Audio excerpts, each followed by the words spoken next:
May sulat na yung anak ko doon kay, sino yung bishop na yun? Binigyan ni Inday.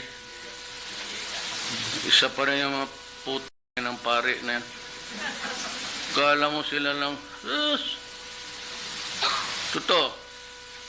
Yang altar secrets, basahin ninyo. Digo, pag katoliko ka pa bukas, believe na ako sa iyo. That religion will become a passé in the next 30 years. Lalo lalabas na yung mga abuses nila. Sa mga pari, numero 1 rin yan. Yan. Pinopromote ni Tatay Digong ninyo noon itong aklat na ito kung saan nasa laman ang mga iba't ibang abuso na naganap sa ilang mga kaparian. Meron ng ilang mga obispo na binanggit din. At sabi ni Duterte na kung mabasa ninyo itong aklat na ito, baka hindi na kayo Katoliko. At sabi pa niya, sa loob ng 30 taon, ang simbahang Katoliko ay mawawala na. Ang dami ng mga pinuno sa iba't ibang bansa ang sinubukan na mawala ang simbahang Katoliko. Isa na si Napoleon Bonaparte. Di ba? Santo Papa mismo ay hinuli at kinulong niya. Diniklara niya, wala na ang simbahang Katoliko. Anong nangyari? Kagabi, daming mga nagsubaybay para sa interim release ni dating Pangulong Rodrigo Duterte. Pero, ang resulta, ang International Criminal Court dininay yung interim release appeal. At yun ay unanimous rejection. Kaya umiiyak yung mga supporters niya doon sa labas. Matapos nalaman na nireject. International human rights is in this country. Pero nasubukan nyo bang itanong, bakit sa lahat ng relihiyon, mainit si Duterte sa simbahang Katoliko? Pero napakatalik niya ni Pastor Apollo Kibuloy. Advisor niya to, spiritual advisor. I am now the owner of the earth. Hindi kayo dumaan sa akin, hindi kayo pupunta sa langit. Yun, naging viral yung pahayag. At dami mga kaibigang politiko ni Kibuloy, no? Si Kibuloy ngayon na may-ari sa buong mundo, nasa kulungan ngayon. At isa din sa napakatalik na kaibigan ni dating Pangulong Rodrigo Duterte, of course, ang Iglesia ni Cristo, no? Natatag ni Felix Manalo.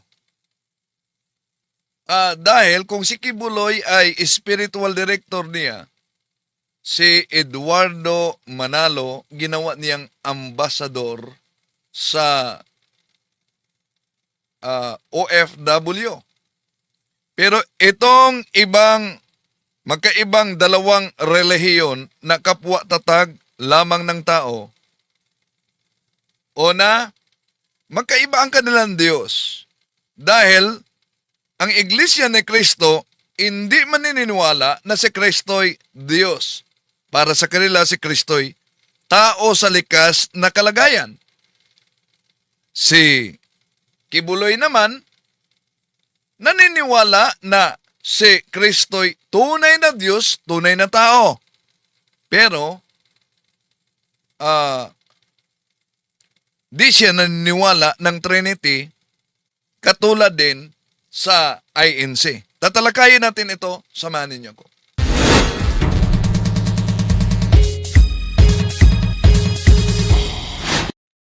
Kumusta? Welcome. Ito yung lingkod, Brad Wendell Talibong, muling makasama ninyo sa pagkakataong ito. Welcome sa lahat nating mga suking taga-subaybay. And then, i-comment ninyo kung saan kayo nagsubaybay ngayon, mga kapatid, para malaman natin kung saan nakaabot ang ating video, ang ating pagtalakay, pagsagot sa mga tuligsa sa pananampalataya ng simbahang Katoliko. And then, makatulong din kayo sa pamamagitan sa pag-share sa mga video na tinatalakay natin, lalo na sa pananampalataya na pinagtulong-tulungan nitong mga iba't ibang siktang tatag lamang ng tao. At inanyayahan din natin ang ating mga suking taga-subaybay, huwag kalimutang pindutin ang like sa ating live at huwag din kalimutang mag-subscribe at pindutin ang bell button para updated kayo, mag-comment at i-share. So sa lahat nating mga suking taga-subaybay, welcome at comment ninyo kung saan kayo nagsubaybay para malaman natin kung saan nakaabot ang ating video ngayon. No? So, daming mga nag-abang talaga kagabi sa posibleng anong resulta sa request ng abogado ni Pangulong Rodrigo Duterte, dating Pangulong Rodrigo Duterte. Pero, nang binasa na yung unanimous rejection, yan, maklaro na talaga, deny ang request. So, ang siguradong nanalo, ang abogado. Dahil ang laking bayad, buwan-buwan yan, no? Si Kaufman. Kaya nag-iiyak yung mga nasa labas.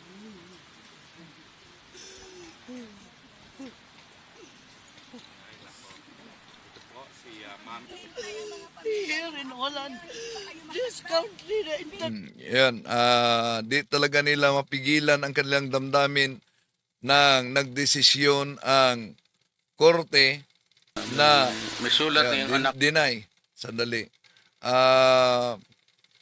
Deny ang request ng defense. No? ICC denies Rodrigo Duterte's interim release appeal.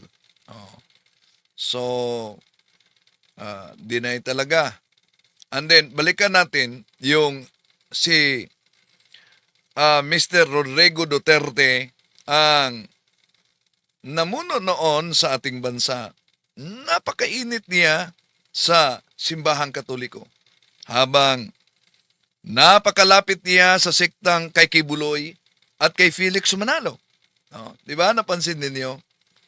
At itong mga siktang ito, pag ang ating mga kaparian at ang ating mga obispo ay maghayag ng kanilang paninindigan kaugnay sa isyong may kinalaman sa ating lipunan, kadalasan marinig natin na separation between church and state. Ito ang pinopromote ni Tatay Digong ninyo na ipabasa niya noon. Altar of Secrets. May sulat na yung anak ko doon kay, sino yung bishop na yun? Binigyan ni Inday. Isa pa rin yung mga puto ng pare na yan. Kala mo sila lang, totoo. Yang altar secrets, basahin ninyo.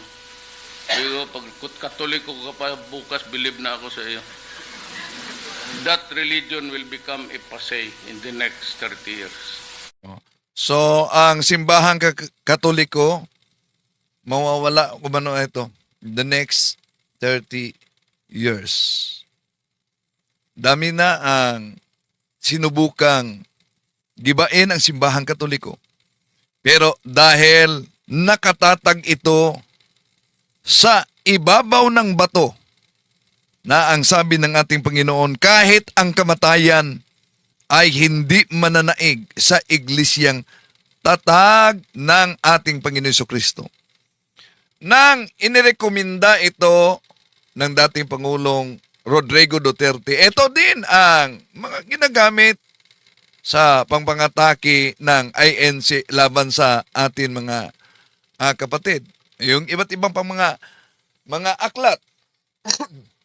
So, ang sabi ni dating Pangulong Rodrigo Duterte, kung mabasa ninyo itong aklat na ito, imposibleng mananatili pa kayo sa pagkakatoliko. Una, argumentum contra factum non valid, an argument which is contrary to the fact cannot be accepted. Bakit? Halimbawa, ang ating bansa ngayon ay patong-patong ang issue, lalo na sa malawakang korupsyon.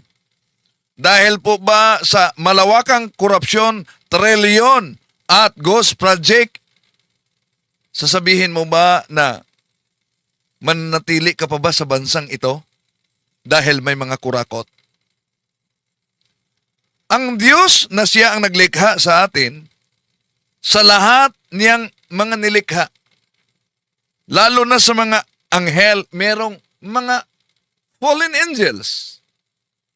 Ang tanong, sasabihin mo bang maniniwala pa kaya ako sa Diyos dahil sa kanya mga nilikha ay merong masama? So,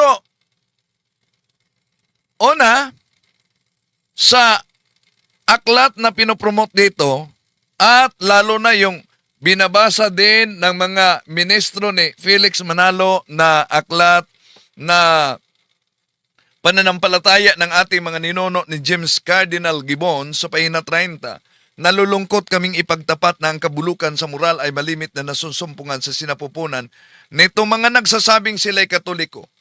Di natin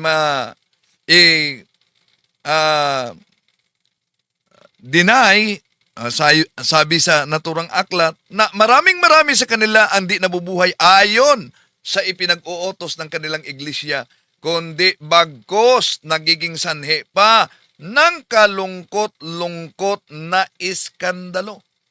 No. Dapat ng iskandalo'y dumating, ngunit sa aba nila'y nagiging daan ng mga ito. Tinatanggap ko rin naman ng mga kasalanan, lalong karimarimarim sa mata ng Diyos, kaysa mga kasalanan ng mga nahiwalay nila mga kapatid, sapagkat maraming grasya ang sinasayang nila. Yun ang nakasulat sa naturang aklat. Marami daw umanong nagkasala, hindi dahil sila'y Katoliko, dahil sila'y hindi sumusunod sa aral ng simbahang Katoliko. Ngayon, puntahan natin itong dalawang magkaibang sikta. Una, ang kay Kibuloy na kanyang spiritual director, ang siktang na itatag diyan sa am now the owner of the earth. Hindi kayo dumaan sa akin, hindi kayo pupunta sa langit. Davao City, at nauna nang hiniling niya na payagang ma-hospital arrest, pero di din pinayagan ng korte. Ngayon, si dating Pangulong Rodrigo Duterte naman, para sa interim arrest, release, di din pinayagan. At dumami, tulad sa Iglesia ni Cristo, dahil ito sa mga lukewarm Catholics at lukewarm family sa kakulangan ng katisismo. At kung binanatan ni dating Pangulong Rodrigo Duterte ang simbahang Katoliko, ganon din itong mga malapit sa puso niya na mga sikta. Si Kibuloy, binanatan ang simbahang Katoliko kaugnay sa Trinity. Spirit. Hindi ito Trinity, ginawang Trinity. In-interpret nila Trinity. Sinabi niya, bautismo ninyo sa pangalan ng Ama, ng Anak, ng Espiritu. Yung pangalan ng Ama, ano yon? Yung pangalan ng Anak, ng Espiritu, ano yon? Gusto mong malaman, yung pangalan na yon, singular. Hindi niya sinabing, sa mga pangalan ng Ama, ng Anak, ng Espiritu. Sapagkat ang Ama, hindi pangalan. Ang Anak, hindi pangalan. At ang Espiritu Santo, hindi pangalan. Mga titulo yan ng isang pangalan. Magaling si Kibuloy. Magaling si Kibuloy. No, ayan, magaling talaga si Kibuloy, no? Itong INC at kay Pastor Apollo Kibuloy, gusto sila letra por letra talagang mabasa. Pero naniniwala naman sila sa tinatawag na monotheismo, na may iisang Diyos. Pero kung gusto nila letra por letra na mabasa, ang tanong, pag mabasa-basa letra por letra, paniniwalaan na nila? INC at kay Kibuloy di naniniwala ng Trinity pero naniniwala ng monotheism. Mabasa ba sa Biblia ang terminong monotheism, nag-iisang Diyos? Yung monotheism, walang mabasa niyan. Pero, kaugnay sa Trinity, mabasa ba yan sa Biblia? Kung tingnan natin ang salin, itong The Voice, mga kapatid na salin, mababasa natin sa Mateo Kapitulo 28, versikulo 19, ang ganito, Go out and make disciples in all nations, ceremonially wash them through baptism, in the name of the Triune God, Father, Son, and Holy Spirit. So, sa salin na ito, mabasa natin ang Triune God diyan mismo sa Mateo 28:19, mga kapatid. Pero, tanong, dahil naghahanap sila kapwa INC at kay Kibuloy ng salitang Trinidad na dapat mabasa sa Biblia para paniwalaan, ito po, palaging ginagamit ito kahit sa INC, ang tinatawag na Amplified Bible. Ano po ba mabasa natin sa Amplified Bible sa Revelation chapter 7 verse 10? Ito po mabasa natin, mga kapatid. Salvation belongs to our God who is seated on the throne, and the Lamb, our salvation, is the Trinity's to give, and to God the Trinity we owe our deliverance. So, ito na salin, dahil tulad sa INC, dapat bawat doktrina daw may katumbas na salin ng Biblia, pinagbigyan din natin ang gusto nila, mga kapatid. Bawat doktrina may salin na katumbas sa Biblia. So, ngayon, may mabasa pala. Alam kaya nila yon na may mabasa na Trinity sa Biblia? Kaya yung iba na di naniniwala sa Trinity, dahil di mabasa, baka matagal na nilang alam yon na nasa Biblia pala, pero iniwasan lang. So ang tanong, kung di sila maniniwala sa Trinity dahil di mabasa sa Biblia, at ngayon, alam na ninyo na kahit pala sa Biblia na ginagamit nila, mga kapatid, makita, mabasa na ang Trinity nasa Biblia. At di lang yan, para din sa mga miyembro ng Iglesia ni Kristong kay Felix Manalo, isa sa mga magkaiba kasi ang aral nitong grupo ni Pastor Apollo Kibuloy. Bakit? Kay Pastor Apollo Kibuloy, hindi naniniwala sila sa Trinity, pero naniniwala na si Kristo'y Diyos. Kay Felix Manalo naman, hindi naniniwala sa Trinity, pero di naniniwala na si Kristo'y tunay na Diyos. Dahil para sa kanila, si Kristo'y tao sa likas na kalagayan, hindi Diyos. Ano po ba ang ginagamit nila na talata, mga kapatid, sa Biblia para pabulaanan ang aral na si Panginoon Jesucristo ay tunay na Diyos? Ito po, sa John chapter 17, ito ang ginagamit nila. Pansinin ninyo, mga kapatid, no? Sandali, ito ang ginagamit din ng mga ngaral. Pakinggan po natin sa 1:17:1 at 3. Ang mga bagay na ito ay sinalita ni Jesus, at sa pagtingala ng kanyang mga mata sa langit, ay sinabi niya, Ama, dumating na ang oras. Luwalhatiin mo ang iyong anak upang ikaw ay luwalhatiin ng anak. At ito ang buhay na walang hanggan, na ikaw ay makilala nila na iisang Diyos na tunay at siyang iyong sinugo sa makatuwid bagay si Jesucristo. Ang mga talatang ito po ang nagpapatunay na hindi po nagpakilala si Kristo na Diyos. Subalit siya po ang nagpakilala sa iisang tunay na Diyos. Yon ang ginagamit nila na talata, mga kapatid, para sinungalingan na ang ating Panginoong Hesus. Hindi lang ang grupo ng Iglesia ni Cristo, kundi lalo na ang Balik Islam. Ginagamit din nila ang Juan 17:1 at 3 para pasinungalingan na hindi daw Diyos ang ating Panginoong Jesucristo dahil pinakilala niya ang Ama bilang only true God.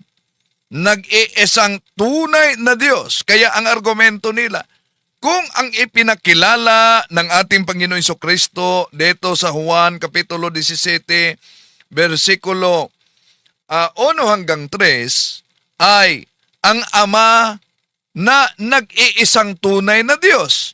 At kung ituturo ninyong mga Katoliko na si Kristo'y tunay din na Diyos, ilan ngayon ang nag-iisang tunay na Diyos? Iyon ang panlitong katanungan at argumento ng mga ministro. Dahil madalas lang ginagamit ito sa mga ministro ni Felix Manalo, ang talatang Juan 17:1-3, mga kapatid, para patunayan na ano daw, hindi Diyos ang ating Panginoon Jesucristo dahil may pinakilala siyang nag-iisang tunay na Diyos. At yung nag-iisang tunay na Diyos, walang iba kundi ang Ama. Ngayon, dahil ito'y kanilang argumento para tutulan ang ating aral kaugnay na si Kristo'y tunay na Diyos at tunay na tao, paano ninyo ito sasagutin? Sa mga kaanib sa INC, mga kapatid, kung sakali pupunta sa inyong bahay at mangaral na may iisang tunay na Diyos, wala naman tayong tutol yan. Pero tutol tayo sa sinabi nilang, hindi Diyos si Jesus. Dahil, una, sa Juan Kapitulo 17:1-3, mga kapatid, malaking problema talaga para sa mga ministro at sa INC, yung only, nag-iisa. Na para sa kanila, dahil yung nag-iisa, ay di pwede na Diyos ang ating Panginoong Hesus. Dahil magiging dalawa na ang Diyos. O, idagdag pa ang Espiritu Santo. Kaya magiging tatlo na ang Diyos. Mali. So, yun ang kadalasan na argumento sa mga pampublikong debate sa mga ministro ni Felix Manalo, mga kapatid. Sino ang pinakilalang nag-iisang tunay na Diyos? Dito, ang Ama. Sinong nagpakilala? Ang ating Panginoon Jesucristo. So, tanggapin mo na ang Panginoong Jesucristo ay nagpakilala sa nag-iisang tunay na Diyos at yon ang Ama. Una, mga kapatid. Para malaman ninyo. Simpleng analogy. Halimbawa, ikaw lang, only. Ikaw lang. Simpleng analogy, ha? Ikaw lang ba ang tunay na tao dito? So, for sure, mga kapatid, naisip nila na hindi. Pero, dahil po ba sa salitang only, ibig sabihin, ikaw lang talaga na tao. Kung isasarado ang isip sa salitang only, nag-iisa, yung para sa kanila, wala nang kasama yung salitang only. How about kung tingnan natin ang Genesis chapter 7 verse 23, sa Jerusalem Bible, ito po ang ating mabasa. They were wiped off the earth, and only Noah was left, and those with him in the ark. May mabasa diyan na only Noah was left, pero may karugtong. And those with him in the ark. Dahil po ba sa salitang only Noah, yung karugtong na and those with him in the ark, si Noah na talaga wala nang kasama dahil sa salitang only. Bakit ginamit natin ang Genesis chapter 7 verse 23? Dahil napaka-parallel ito sa ginagamit nilang talata sa Juan Kapitulo 17, versikulo 3, na only true God. Dahil may karugtong, yung only true God and Jesus Christ. So, sa kaso ni Noe, malinaw na ang konteksto only was left. Sa Tagalog, siyang natira, no? Siyang naligtas. Pero may patuloy sa dulong konteksto, mga kapatid. Kaya merong conjunction. Tulad sa John chapter 17 verse 3, ganun din ang Genesis chapter 2 verse 23. May conjunction. Ano yon? And. So,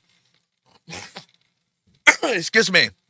So, yung only was left, hindi lang si Noah ang tinutukoy doon, mga kapatid, sa Genesis chapter 7 verse 23. No? Kundi, may conjunction, and. Ano yung and? Those with him in the ark. So, ganun din ang Juan 17, Kapitulo 1, versikulo 3. Pinikilala ni Jesus ang Ama bilang nag-iisang Diyos. Hindi ibig sabihin na hindi Diyos ang ating Panginoong Hesus dahil hindi siya ibang Diyos sa Ama. Kasama siya sa conjunction and. Si Jesus sa konteksto bilang iisang tunay na Diyos. So, ang tanong, lalabas ba na dalawa na ang Diyos?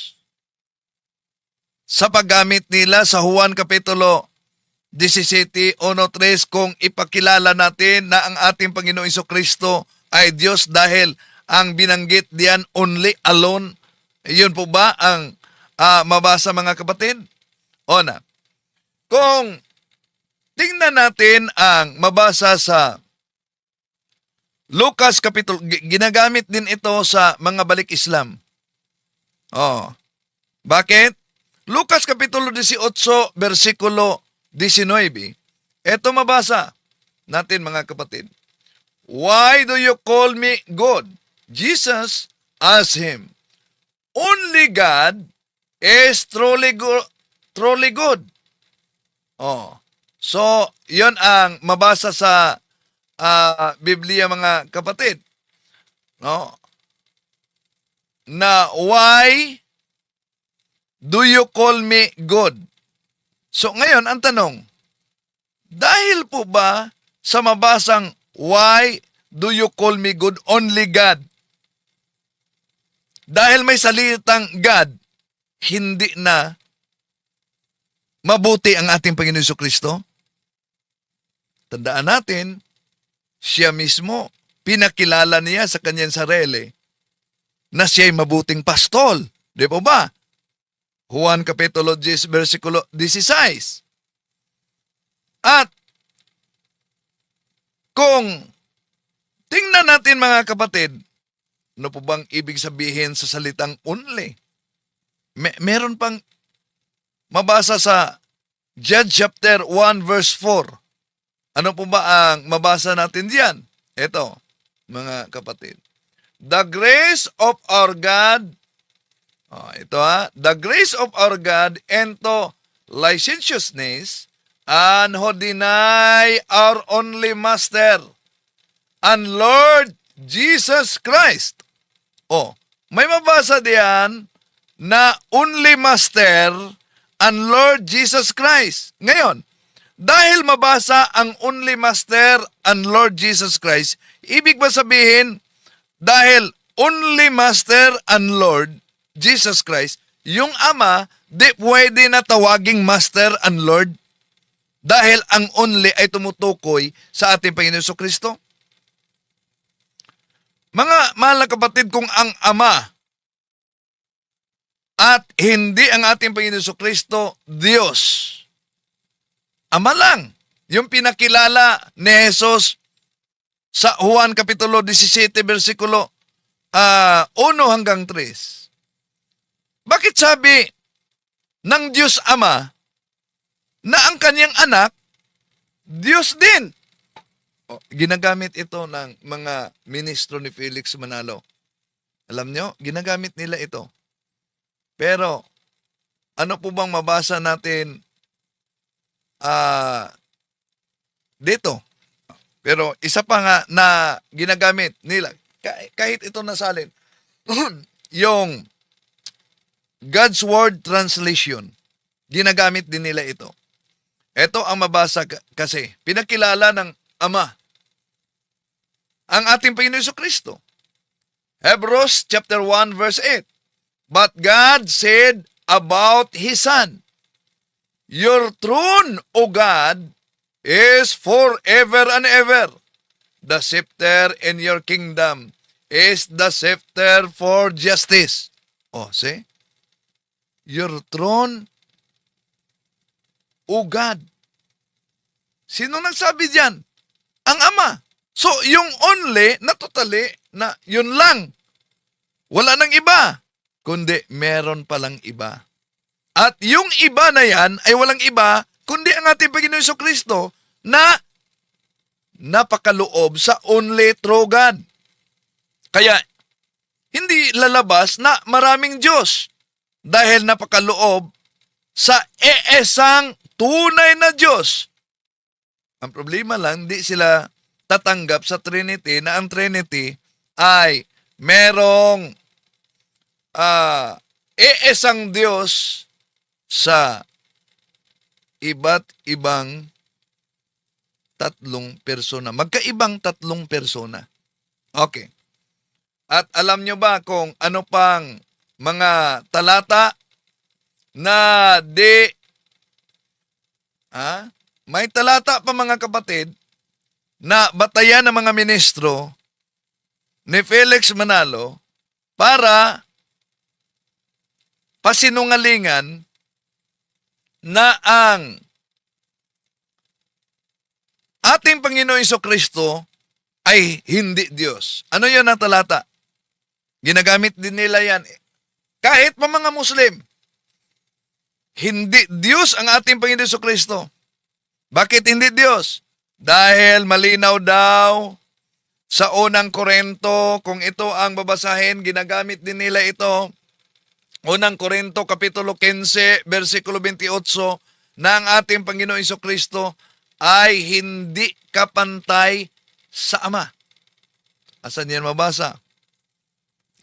Ito ang mabasa natin sa unang Korinto, Kapitulo 15-28, mga kapatid.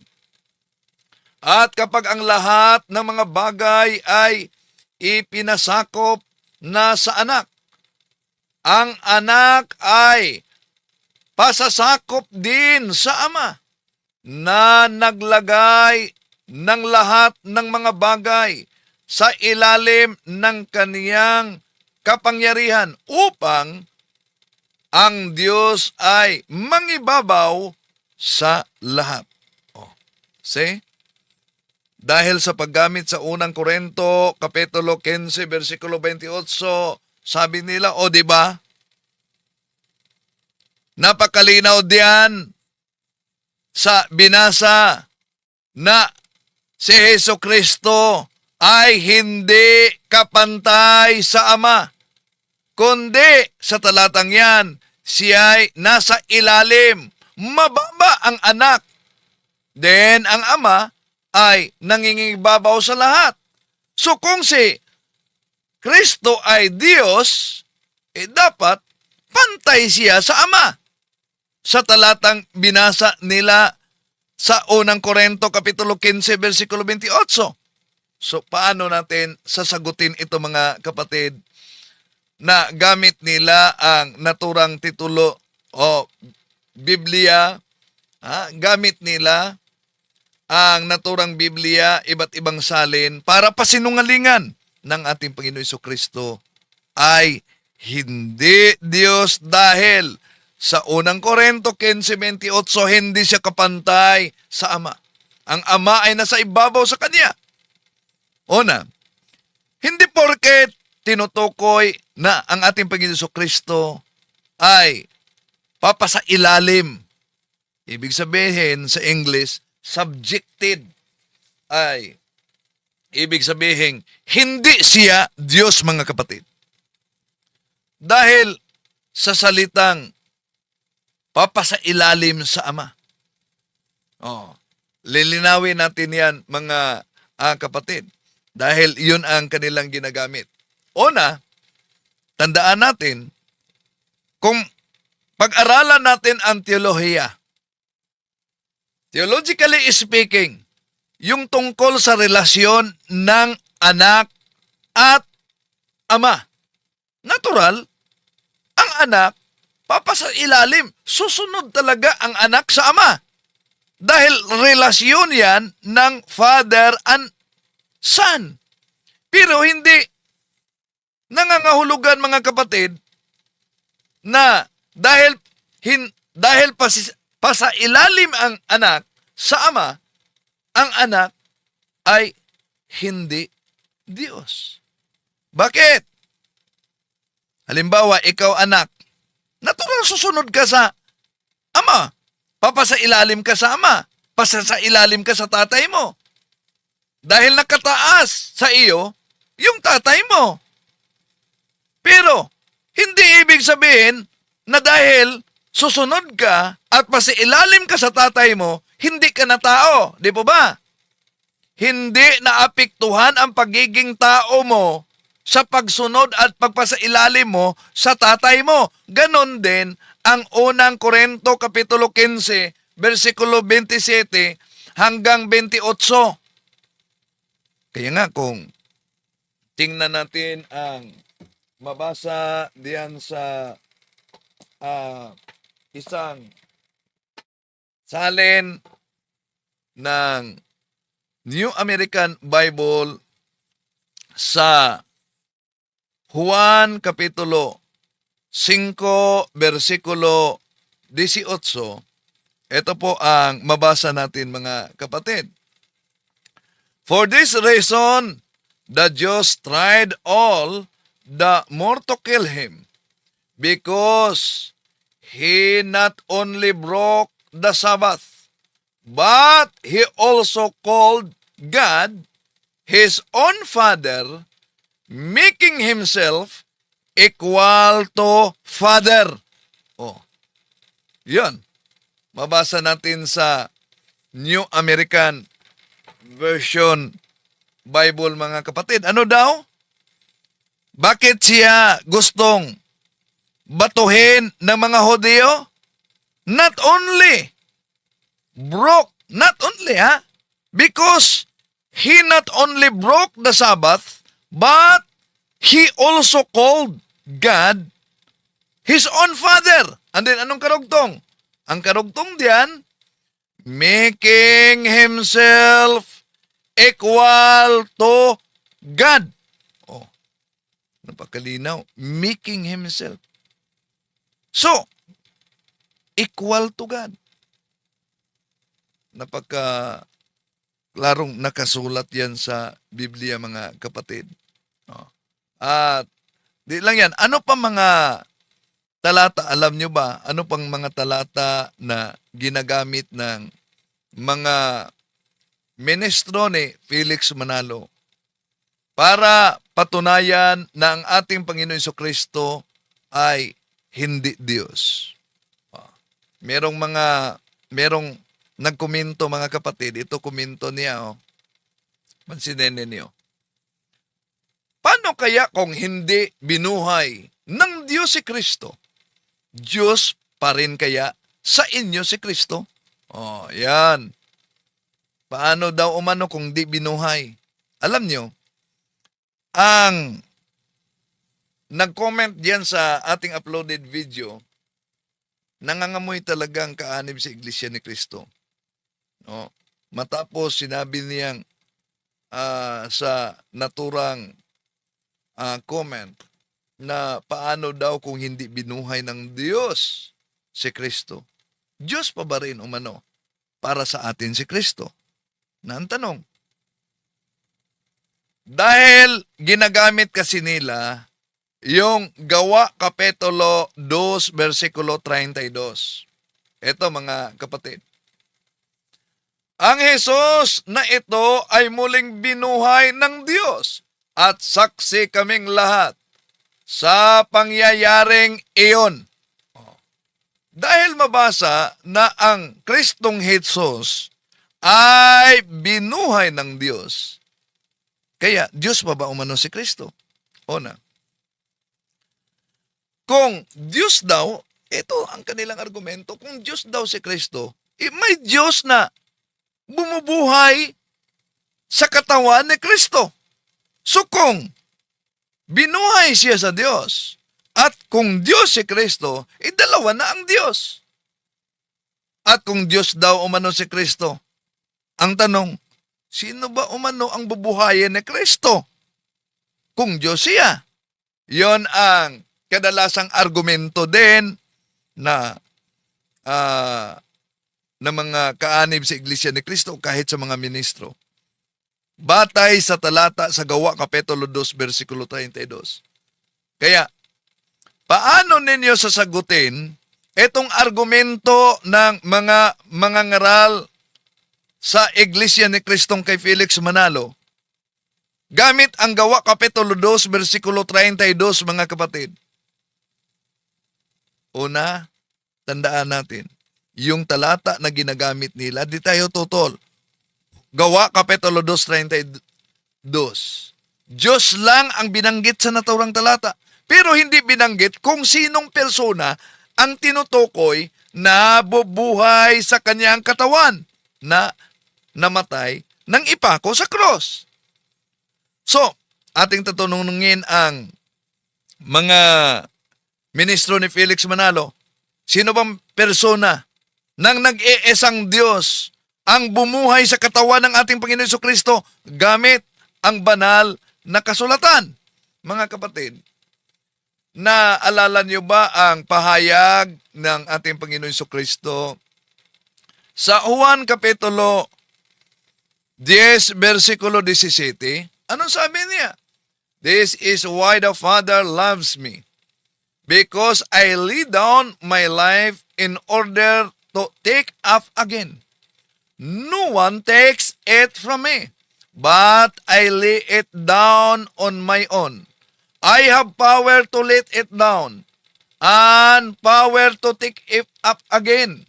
This command I have received from my Father. O napakalinaw sa naturang talata, mga kapatid, na ang ating Panginoon Jesucristo may otoridad siya na bawiin, ibangon, buhayin ang kanyang katawan. Pero sabi niya, ang buhay niyang inaalay umano para sa kasangtauhan.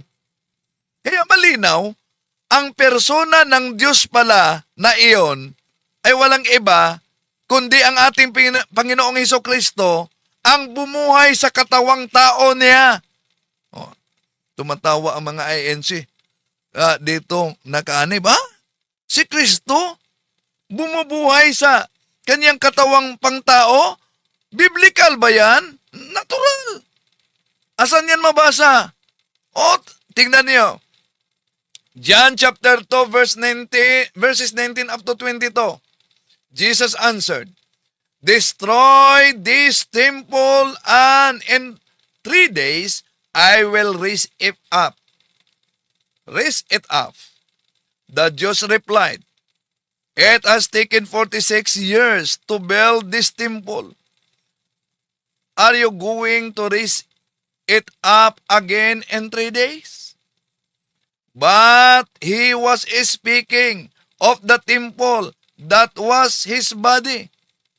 And when Jesus rose from the dead, his disciples remembered that he had said this, and they believed the scripture and what he had said. Napakalinaw, mga mahal na kapatid, na ang templong masisira at itatayo muli ng ating Panginoong Hesukristo sa loob ng 3 araw. Hindi yung templo na tinutukoy niya na building, pero yung templong tinutukoy niya ang kanyang katawan. Nasabi niya sa 19, ano sabi niya? Destroy this temple. Nangangahulugan ang kanyang katawan. Mamamatay. At yun ang pangyayari sa cross. Diyan pa lang, hinuhulaan na ng ating Panginoong Hesukristo ang kanyang kamatayan sa cross. Na siyang itatayo muli. Yung templo na tinutukoy ng ating Panginoong Hesukristo na kanyang katawan, itatayong muli niya. Niya, So anong ibig sabihin itatayo muli niya? Ibig sabihin, bubuhayin niya. Tapos ang 3 araw. Kaya yan ang napakalinaw sa chapter 20, verse 22, rose from the dead, mga kapatid. Ay patungkol talaga yan sa pagkamatay at muling pagkabuhay ng ating Panginoon Jesucristo batay sa binanggit sa talatang 19:21. Okay? Okay. So marami pa mga talata na dapat nating lilinawin nitong maraming salamat ni Iman Dimos membership. Maraming salamat. No? At dami ng mga kapatid natin sa ibayong pananampalataya na dala nitong mga siktang tatag lamang ng tao. Bakit? Dahil una, kulang ang kanilang kaalaman, kaugnay sa tunay na pananampalataya at tunay na doktrina. So makatulong kayo, lalo na sa mga kapwa Katoliko, share ninyo ito sa ating mga kasamang Katoliko. And then, antabayanan ninyo, dahil si Bro Jendo ngayon ang magtatalakay kaugnay sa anting-anting, yung kadibati ni Father Darwin, Cebuano kasi yon. Yeah. Cebuano yon, ang kadibati, tatagalog yon ni Bro Jendo. isasalin niya yon sa Tagalog. So, antabayanan ninyo, ha? Okay. Kung meron mang mga katanungan diyan bago tayo papasok sa punto por punto, okay. Kung meron mang mga katanungan kaugnay sa pananampalatayang Katoliko, pwede din kayong magtanong sa comment section ngayon. Tingnan muna natin sa comment section. Okay?